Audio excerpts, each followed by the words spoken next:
Baba, bienvenue. Merci. Est-ce que tu peux nous parler un peu de ton parcours et te présenter pour les supporters? Baba Traoré, je suis formé à Châteauroux où j'ai passé 5 années. Malheureusement, j'ai pas signé pro, mais ma dernière année, j'étais dans le groupe pro. Ensuite, j'ai pas été conservé.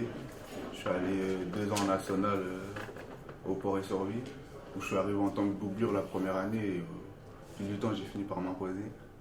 Et j'étais un titulaire à part entière. Ensuite, après mes 2 ans au Poiré, le club a fait faillite. Et j'ai signé à Bourg-en-Bresse en ma première année de Ligue 2. Je suis arrivé là-bas, j'étais blessé. Ensuite, je me suis imposé dans l'axe. Ensuite, le club voulait me conserver, mais on n'a pas trouvé d'accord.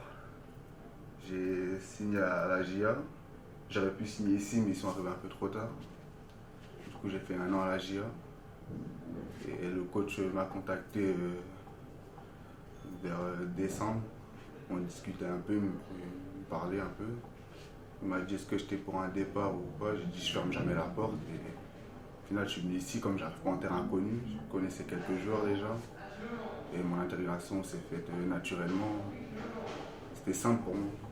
Et je connaissais aussi déjà le préparateur physique que j'ai connu au Port et Sorby, Steven. Donc j'arrivais pas en terrain inconnu. Justement, vu que tu as déjà croisé le parcours donc, de Oswald et Steven Mandin, comme tu nous disais, comment ça s'est passé justement ces échanges avec Oswald pour éventuellement que tu viennes justement, que tu arrives au club du HAC?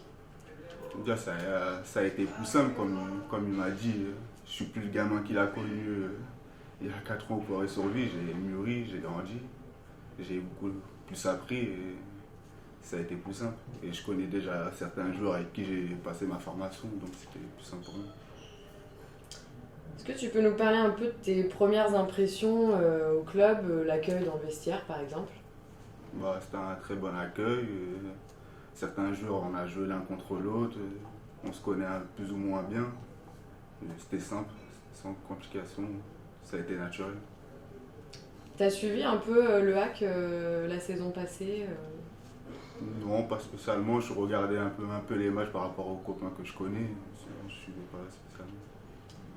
Et c'est quoi pour toi la préparation? Qu'est-ce que ça représente? Quelles sont tes attentes et tes objectifs? De faire une bonne préparation, de faire une bonne préparation, c'est pour commencer le championnat fort et de prendre le plus de points possible au début du championnat et surtout se faire plaisir.